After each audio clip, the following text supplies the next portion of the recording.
You're listening to the International Moving Podcast, your guide to moving to another country, brought to you by SDC International Shipping, LA's finest. An international move is exciting. It's a time to start over, establish a new business maybe, reestablish family ties, or retire where your budget will do more for you. Please enjoy today's episode, and if you have any questions about your international move, give us a call at 888-779-3962. That's 888-779-3962. All right, welcome back everyone. This is Jim for SDC International Shipping. Today we're going to talk about shipping a motorcycle around the world. Now, shipping a vehicle of any kind happens to be one of the more popular topics that we've dealt with since I've been doing this podcast, and especially I think back to when we first started our YouTube channel, or restarted it I should say, a few years ago. It just so happened to be that one episode we were talking about moving a vehicle into the Philippines. It was just one of those things where we were thinking, what can we talk about that would be of interest to people? And the SDC representative that I was interviewing said, let's talk a little bit about moving a vehicle into the Philippines, because it was a very popular topic at the time. It still is. Matter of fact, I think that video has over 18,000 views. It's a short video, but I was surprised to learn at the time that it's just cost prohibitive to move a vehicle of any kind, of motorcycle or car, truck, van, anything, into the Philippines. The laws are set up, the regulations are set up in such a way as to benefit the Philippine economy. They want you to buy a vehicle there, whether it be small, medium, or large, whether you're interested in motorcycles or cars or trucks. They want you to purchase in their country. And I can understand that, especially since there has been a renewed focus here in the United States on buying vehicles that are made in the United States as opposed to buying an import or importing a vehicle into the country. And so today we're going to talk a little bit about importing a motorcycle into another country, importing a bike. Now, the difference between cars and motorcycles, let me just jump into the Wayback Machine for a minute here and just share a few thoughts with you about the connections that I've noticed that people have between themselves and their vehicles. And I'm going to say that this is mainly a man type of thing, although there are women too that you could include in this, but mainly it's men that have that emotional connection to their vehicle. Their first car, just about every man remembers their first car and the details of it, how it felt to ride in that. If they've ever had a motorcycle in the past, they can tell you that they had a real connection to that bike. And the history of motorcycles in the United States goes way back into, I believe, after the First World War. I know they used motorcycles during World War I and in World War II. And they had, of course, a motorcycle can navigate the terrain a little bit better than other vehicles depending on the terrain. They're faster, they're smaller targets. And so I don't know, as far as, modern warfare goes, I guess drones have taken over a lot of that responsibility. But the bike, a motorcycle, was sort of like the modern version of the horse. And, of course, back in the day of, you read stories about the Old West, there was definitely a connection between, whether you're talking about outlaws or sheriffs, there was a connection between the horse and the rider. And even though the rider and the horse are not the same today, the horse is a mechanical horse, that connection or that bond seems to remain. And I even remember as a kid being at a picnic, and there was, I believe it was my second or third cousin, I'm not sure now, but he was going away to the army at the time, and he was leaving that day, and he said goodbye to everyone, and he left on his motorcycle. I'll never forget it. He had his bags packed and everything, and everybody was waving goodbye, and he got on that bike and pulled out, and we just watched him disappear over the horizon line. It was like something out of a movie. Definitely had more of a emotional effect. And then let's say somebody's just driving away in the car. Yeah, they're similar, but there was something about the bike that symbolized freedom or driving into the future or something like that. But and that connection, now I know the connection between man and vehicle maybe is not quite as strong today as it was in my generation. My first car I definitely had a connection to. I'm looking at it just as a vehicle. But the second one, I was more interested in style. I wanted something a little sporty. Being a single guy, I wanted something that, of course, the ladies would like or be proud to be seen in, not embarrassed to be seen in, which kind of went with my first vehicle, but that's another story. And, I know even today people who are older, who are in their 60s and 70s, who still enjoy riding. Some of them have Harleys. They enjoy taking those bikes out. Some of them rent them. They're part of a club where you can rent a bike in basically any state that you're in. Just talking about the United States right now. They probably have that overseas as well. and they just enjoy the open road. There's a feeling that you just don't get when you're in another kind of vehicle that you do get when you are on a motorcycle. So today we're going to talk a little bit about motorcycles and shipping them internationally. And again, for many people, the bike is more than just transportation. It's a part of who they are. It's an extension of their personality, and they feel that connection. And so the idea of moving or relocating and leaving that bike behind, well, it's not something that they are ready to part with. It's not something that they're ready to do. And so the question comes up often, what does it take to move a bike from here in the United States to another country? What's involved in transporting a bike to the UK, Spain, Germany, Mexico? We've even talked about some other countries in the Far East like China. And so, yes, we'll look into the specifics of some of those as time permits. And we'll look at the European Union as a whole. That'll cover quite a few countries, maybe Australia, Mexico. And, of course, we also want to talk a little bit about the emotional side of making the decision to ship your bike, whether it's worth it. Maybe it is, maybe it isn't. Different types of motorcycles that are most commonly shipped, and how to protect your bike with the right kind of insurance. I'm going to keep everything very simple, very easy to follow. So let's jump into it. Why do people get so attached to their bikes? That's the first question that comes to mind. And I think for many people, the motorcycle isn't just, again, a machine. The bike isn't just a machine. I use those interchangeably to describe it, motorcycle, bike. It's really a lifestyle. It's the road trips, the wind in the face, late nights in the garage fixing something by hand, that connection there. Maybe you've personally restored a vintage Harley with your dad or your grandfather, or maybe you've built your own cafe racer piece by piece, or maybe you just love the way your adventure bike eats up the miles on the open road. So when it's time to move overseas, some people look at the bikes and they think, well, there's no way I'm leaving this behind. And that's where the idea of international motorcycle shipping begins. That's where it comes in. So if you're thinking about it, you're absolutely not alone. Yes, it's possible, but there are things you really need to know before you do it. Now, let's talk about importing a motorcycle into the Philippines, because this is where I first got started with this topic probably about 2.5 years ago. And that's when I learned about something called the DTI-FTEB. What is that? Okay.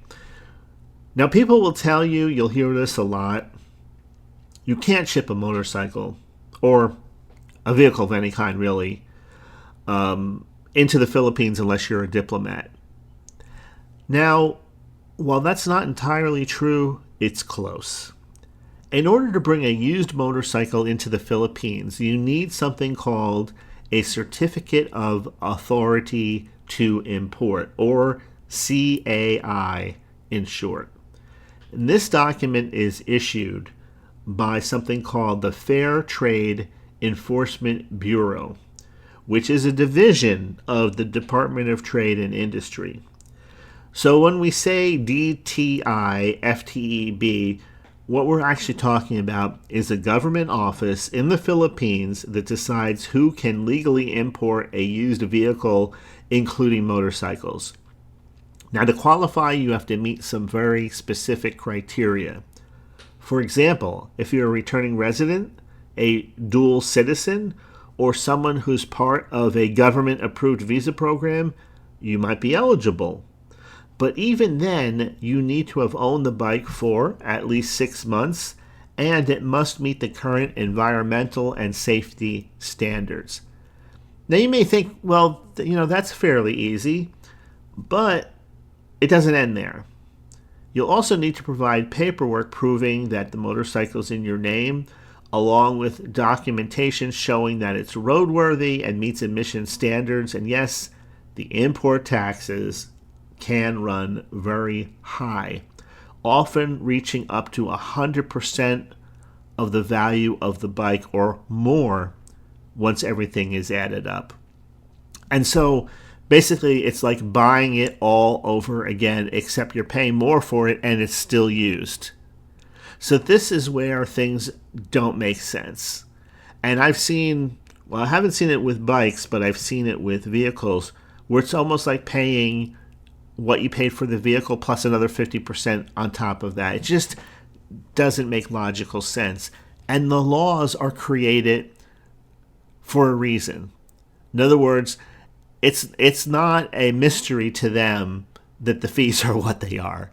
Okay, what they want you to do is they want you to buy a bike, they want you to buy a car, they want you to buy a truck there in the Philippines. They don't want you to bring it in from another country, and so they specifically make it cost prohibitive. Even if you're willing to spend the money, there's two sides of a coin that we have to meet specific requirements. The paperwork is the first. If you get past that, then there's the second obstacle, which is the money. So yes, you can do it technically, but for most people, the process is so narrow, so expensive, and so paperwork heavy, it's just not worth it. Now, China, is another example that we first talked about this about 2 years ago. It was a very popular topic on one of our YouTube videos. We do have a YouTube channel if you want to go check it out, SDC International Shipping. Just check it out on YouTube. We have lots of videos. We cover these topics also there. But that was one of our more popular videos, and we happened to speak about China. I was talking with a relocation expert at SDC, and they had been to China, and they were telling me that it's basically illegal to bring a motorcycle into the country. And one of their friends had done it kind of under the radar because he had such a strong connection with that bike, and he had imported it into another country in Asia and was trying to spend some time in China. But let me get into the details of how this works now in 2025. We made that video back probably about 2 years ago. Is it illegal to bring a motorcycle into China today in 2025? The answer is it's not illegal, but in most cases it's almost impossible. It's nearly impossible. China has a strict import set of rules for vehicles, including motorcycles. And they treat imported bikes as dutiable goods. So you pay duties. This comes under the dutiable goods category, meaning that you're going to face super high taxes and super high fees. And unless you're a diplomat or hold a specific type of work visa, the chances are you won't even be allowed to begin the process of importing it. You won't even get through the paperwork side. But even if you do manage to bring your bike in, many provinces in China, most people don't realize this, but they do not allow motorcycles on any highways or major roads. So not only is the red tape exhausting, but you also may find out that you can't actually ride the vehicle in places that you were planning to ride it in, because it's illegal to ride it on those types of roads. Now, let's talk about the UK, the United Kingdom, England, Ireland, Wales, Scotland. In the UK, there's something called the IVA and the SVA. So if you're moving there to the UK, you can bring your motorcycle, but you'll have to go through, again, a few steps. Number one, you need to declare your motorcycle at customs, and you need to pay the import duty and the value-added tax fees. And then have the bike go through safety inspections. These inspections are part of the government's IVA, which stands for Individual Vehicle Approval, or SVA, Single Vehicle Approval programs. And basically, these are a series of tests that they make or that they do to make sure that your bike is safe to ride on UK roads. They check things like the brakes and emissions and lights and even the horn. Now, these things may work, but they may not work up to the standards that they have set, and so that you'll have to go back and make improvements and then bring the vehicle back again to have it inspected again. If the motorcycle is more than 40 years old, there is some good news, because it's often exempt from both inspection and road taxes if it's that much older. So if you're bringing in a vintage bike, the process gets a lot easier. Now, we can look at other popular countries. We can look at Spain, for example, a very popular expat destination. A similar process happens there. Once your bike enters the country, you'll need to get it inspected through a program called ITV, which stands for, I can't say this in Spanish. I see it here in Spanish. Inspección Técnica de Vehículos. It's just Spanish for technical vehicle inspection. And it's similar to a safety and emissions test. Let me just say something about safety and emissions. So where I came from back in New Jersey, we would have vehicle inspection every year. Your vehicle had to pass inspection, and that would determine whether or not it was roadworthy or not. And then you would get a certificate, and it would go in the window. And it was just like having a license plate. You know, once that expired, they can pull you over, impound the vehicle, give you a ticket or whatever, depending on how far past expired it was. And I had older vehicles at the time, and they would always fail emissions. In other words, there was just too much pollution coming out the back. And so adjustments would have to be made. I don't know if they actually made the adjustments or not, or if they just appeared to. And anyway, you pay a fee, you get all those things fixed. It was just a pain every year. Now, I'm here in the state of Florida where I'm making this recording, and we don't have vehicle safety inspections here. I believe that if something looks, well, let me just give you an example. The first glaring example I saw of this was quite a few years ago, but early 2000s, I saw a truck going down the road, and the bumper was missing from the front, and they replaced it with a wooden bumper. I mean, it was just a large piece of lumber. Very interesting to look at. And yeah, it was road legal.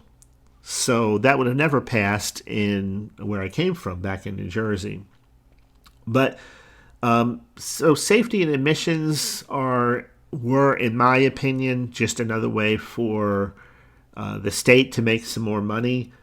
But on the other side, you could say, well, you know, having a technician look at the brakes and the lights and the tires and the frame and the exhaust, and I mean, that's not the worst thing in the world. But getting back to Spain, after you pass their ITV inspection, then you have to register the motorcycle with the Spanish traffic authorities. You have to pay your taxes. You have to get it insured, and only then can you ride legally on Spanish roads. What are those fees like? I don't know. I don't have access to that information right now. So if you're thinking about moving to Spain, you could look that up online. I'm sure it's available. But what I found in each of these cases is none of it is cheap. So just putting it out there. Now there's a difference between being, you know, kind of expensive and cost prohibitive. The Philippines is definitely cost prohibitive and done that way on purpose, as opposed to Spain. Now, let's look at Australia. If you're heading to Australia, you'll need a vehicle import approval, which is known as the VIA, from the Australian government. Without that approval granted by the Department of Infrastructure, Transportation, Regional Development, and Communications, your bike will not be released by customs. That's right, they will hold it there, and you will pay a fee until all your paperwork is in order. Australia has stricter rules than any other country as far as importing almost anything that I've ever seen.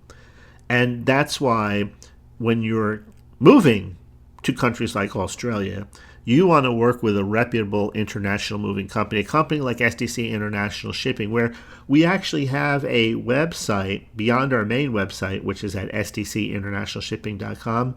We have a special site dedicated just to people making the Australian move. It's called moverstoaustralia.com. That's moverstoaustralia.com.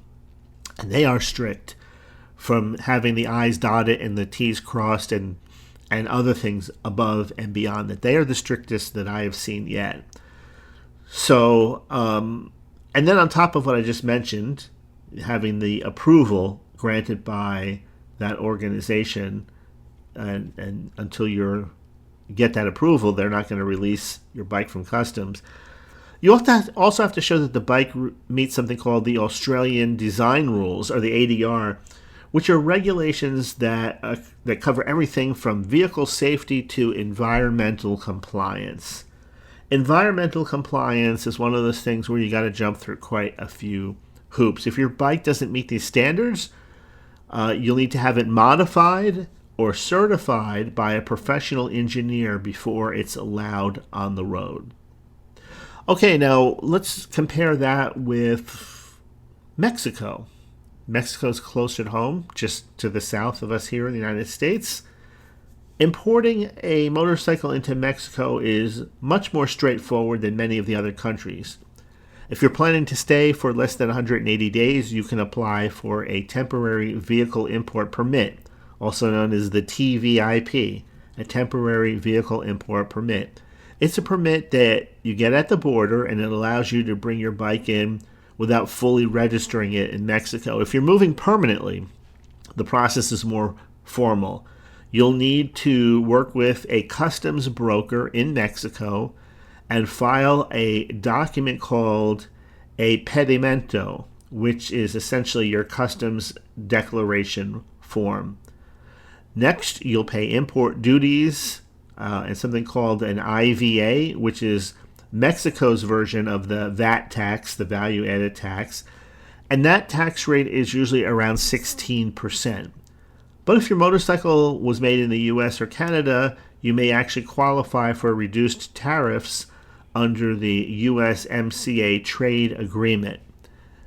Now, if you follow the news even a little bit, especially politics, you'll know that a lot of changes are happening with tariffs as far as the United States, Canada, and Mexico go. So this is something that you'll need the most up-to-date information on before you can make a decision. And I'm making this recording in August of 2025. The tariff import regulations, numbers, percentages may actually change, who knows, within the next 30 days. But these are the basics. So just the basic 180-day or less stay is the easiest way to go, and you get your temporary vehicle import permit that way. What types of motorcycles are people shipping? Well, before I began recording this podcast, I was looking at one of those modern motorcycles. Some people call them crotch rockets. You know, there's the kind where you're over the handlebars kind of, and they super fast. They just blaze down the road. You can be going 80 and they'll leave you standing still. Those type of motorcycles, I just saw an example of SDC International Shipping crating one of those. So custom crating is involved in the process, and basically the motorcycle was anchored. It's standing upright on the base of the custom crate. It's anchored down on all four corners, so it's not moving.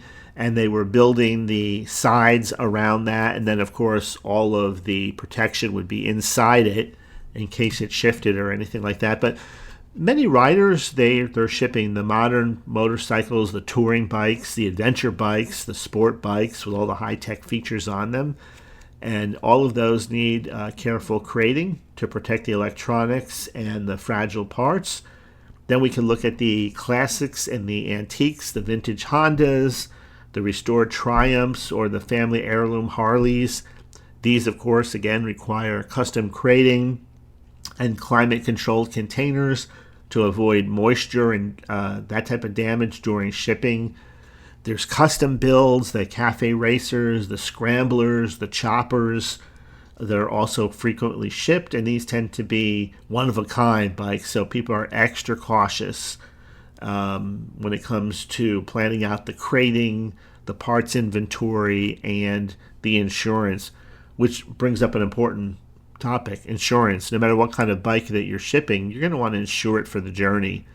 There's two main kinds of insurance. There's all-risk coverage, which protects you against just about anything that could happen during shipping. There's something called the named perils coverage, which only covers specific events like fire or collision. But either way, before shipping, you want to take clear photos and videos of your bike, of your motorcycle from every angle.